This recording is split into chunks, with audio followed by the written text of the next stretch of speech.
First of all, I'm mixed, and my kingdom is not this world.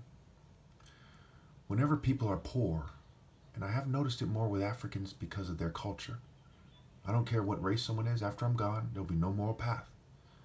The biggest victims are basically black people and Native Americans and people like this. Okay. I'm not racist, but the fact of the matter is, indifference and being inhuman are connected. What does it mean to be human? It means to have heart and compassion and love and so on and so forth. Okay.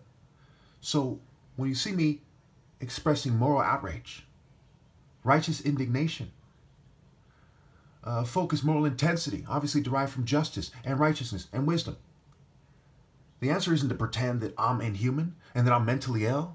I'm some kind of subhuman who's mentally ill, some kind of dehumanized, mentally ill person that needs to be drugged immediately. That's sick. What we see is black people tend to express the most human characteristics. And a lot of this has to do with being closer to nature when we look at human migrations. Other people migrated away and they changed their cultures to fit the new land. They're outside of the original kind of human domain.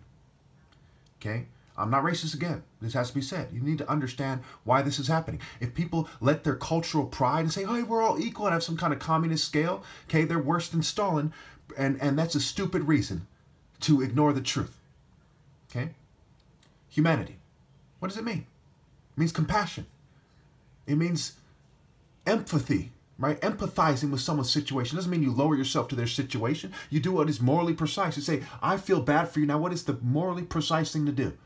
That led me to the argument of restoring the divine order, the moral order. What is the purpose of helping people out if there's no possible moral order in the future? You have to help them be moral, first and foremost.